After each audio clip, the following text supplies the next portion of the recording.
Assalamualaikum, hello, welcome back to my channel. Oke guys, balik lagi bersama aku Nelly. Seperti biasanya aku bakalan melihat sebuah video. Dan video kali ini mau kulihat, ini sebuah video berjudul Politik Indonesia tak sama dengan Malaysia. Itu dia judulnya. Ya jelas ya, politik Indonesia pasti berbeda lah dengan politik Malaysia, karena ini beda negara gitu ya. Masa ya politiknya sama gitu. Oke, tapi sebelum kita mulai ini video, buat kamu yang udah mampir channel aku, makasih banyak. Semoga kamu semuanya panjang umur, murah rezeki, dan selalu diberi kesehatan. Amin. Langsung deh kita putar dulu video kali ini. Let's go, kita lihat bareng-bareng.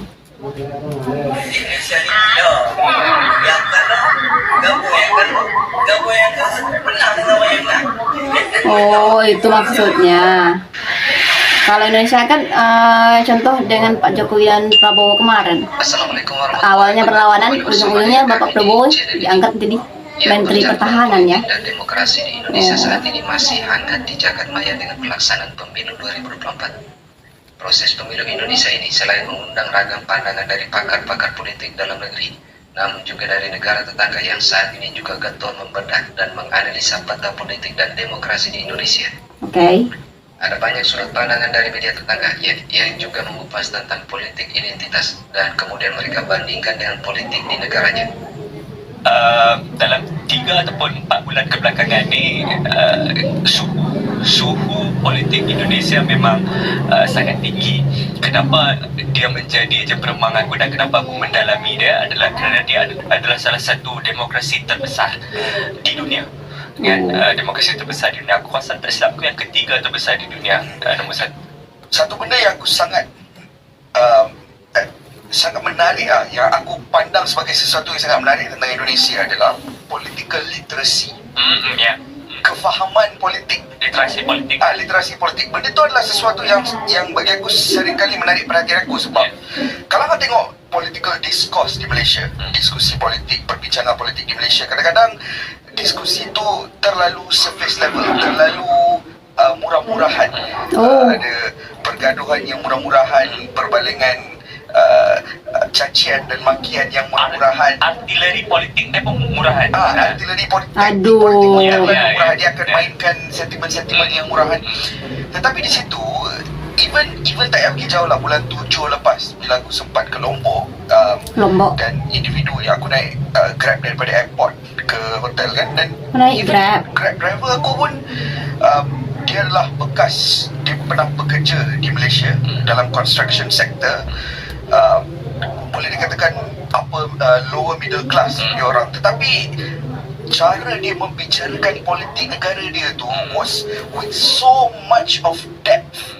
Sebab itulah kalau kita lihat strategi kempen itu lebih kepada apa tawaran sebenarnya ingin memenangi hati pengundi, dan isu yang berkait dengan tema agama dan bangsa itu kelihatan tenggelam, walaupun ada elemen-elemen bangsa di situ. Sebagai contohnya, ingin menjadi bapa presiden Indonesia itu mesti harusnya datang daripada bangsa Jawa sebagai contoh, tetapi perkara itu tidak dijadikan tema utama, tetapi perkara itu dilakukan secara tradisi dan itu adalah menjadi norm biasa di peringkat bawahan, tetapi perkara itu tidak diangkat oleh semua parti yang bertanding menjadi tema yang akan menyekat ataupun memburukkan mana-mana kempen yang berlaku.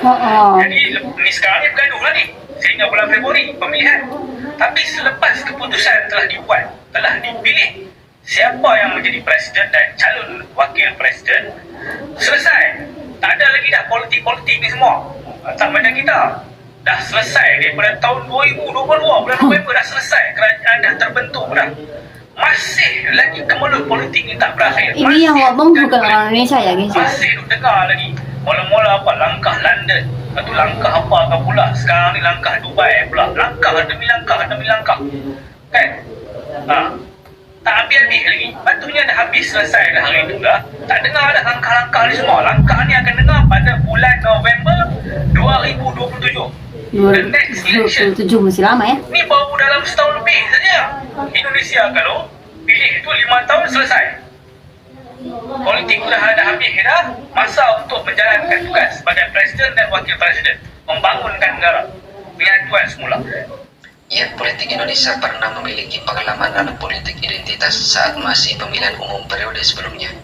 Namun hal tersebut hanya hangat saat pemilihan umum. sehingga pola politik seperti ini tidak bertahan lama seiring dengan bersatunya politisi-politisi dalam negeri dengan sikap kenegarawannya dan bersama mengelola negara ini. Kemudian di sisi lain makin pahamnya rakyat dengan demokrasi sehingga tidak terjebak dalam polarisasi politik identitas ini. Hal ini berbanding terbalik dengan Malaysia yang mana menurut perspektif pemerhati politik di negaranya sendiri, bahwa politik di Malaysia masih menonjolkan identitas kebangsaan dengan sentimen-sentimen tertentu. Dia tidak akan melihat isu kewibawaan, isu policy, sebab kita Sentimen kaum. Dia tu tak boleh jadi ahli politik ke parti, tak boleh pakai pun tak apalah, kita pilih aja sebab dia tu kita punya geng. Itu bahaya bagi saya. Demokrasi adalah bagi kamu peluang yang benar-benar kamu berani nak pilih A kali ni ke B sebelah tu ke, lepas tu nak tukar C pun boleh, tapi bukan sebab kamu rasa identiti dan agama kamu akan hilang. Macam tadi yang telah dikatakan oleh Zainah Anwar kan, apa yang nak ditakutkan? Di Malaysia adalah yang satu-satunya negara, satu kedua negara di dunia di mana majoriti itu yang diberi pertolongan diskriminasi positif. Saya sebut di banyak tempat, satu-satunya negara yang cukup aneh kerana penduduk majoritinya berfikir dan bertindak seperti minoriti. Yang terginja-ginja di luar sana mendaulatkan hak, pulangkan hak.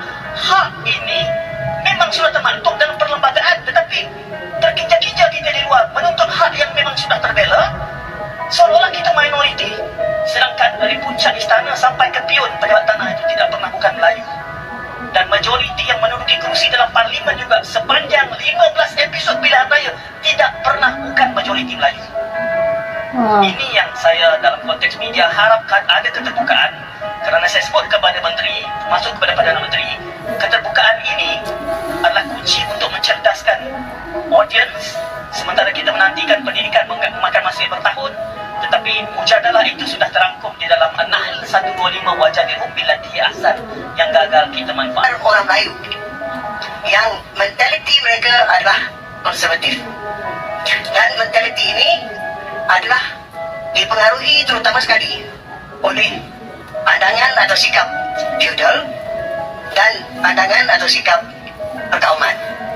Saya tidak mengatakan semua orang bersifat itu, tapi sebagian besar orang Melayu sekarang ini bersifat demikian. Ini tertanam dalam mentaliti kita, membuatkan sifat feudal itu membuatkan kita sentiasa tunduk berkuasa raja. Tentang perkauman pula, kita dapati bahawa walaupun orang Melayu paling ramai di sini, negara ini, mereka mempunyai kuasa politik, ada tetapi maknanya mereka sentiasa dalam keadaan seolah-olah ketakutan. Ketakutan diancam oleh golongan yang minoriti dalam negara ini. Dan oleh kerana itu, mereka kadang-kadang, pemimpin mereka kadang-kadang terutama sekali terkapai-kapai untuk mencari jalan macam mana nak memberikan kekuatan kepada golongan mereka dan juga kepada diri mereka sendiri. Itu sebab mereka gunakan perkauman, itu sebab mereka gunakan agama. Masalah yang bertambah buruk sekarang ini. Dan sekarang ini ada pula misalnya soal ICRD ataupun ada soal statut Rom ini, dan mereka gunakan ini bukan saja untuk memperkuatkan kedudukan raja, tetapi memperkuatkan diri mereka sendiri. Kerana raja itu dianggap sebagai seorang yang mewakili ketuanan Melayu. Bukan saja kedaulatan diri mereka sendiri, tapi ketuanan Melayu. Jadi kalau ketuanan Melayu itu ditunjukkan, diagungkan, maka raja dinaikkan, dengan sendirinya ada golongan Melayu yang perkauman yang suka supaya perkara ini diketengahkan. Nah, pola politik yang seperti ini memang seturut dengan sistem demokrasi yang diterapkan. Pembangunan infrastruktur boleh maju, namun identitas bernegara dan penerapan demokrasi apabila dibangun dengan sentimen-sentimen tertentu, maka cepat atau lambat hal ini akan menjadi momok untuk kehancuran suatu negara. Oke, demikian sekilas Waalaikumsalam warahmatullahi wabarakatuh. Nah, teman-teman, itu dia ya videonya, lumayan panjang juga. Ternyata itu kenapa dibilang politik Indonesia tuh tak sama dengan politik yang ada dengan Malaysia gitu ya. Ya, karena dasarnya udah beda ya kita. Di sana kerajaan, di sini republik. Otomatis beda banget lah ya. Tapi bener sih kalau Indonesia bagus juga sih.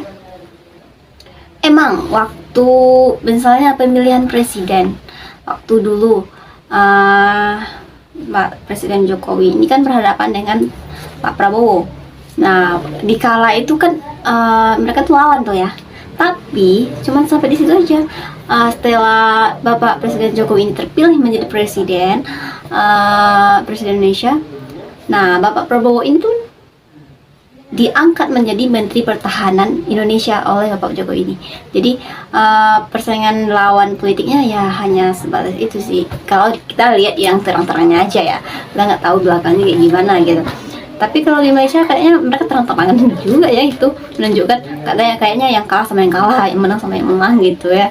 Tapi ya tadi yang ngomong bukan orang Indonesia, kayaknya yang ngomong itu ya para orang Indonesia, orang Malaysia sendiri tuh, yang kayak membongkar politik yang ada di negaranya sendiri gitu guys.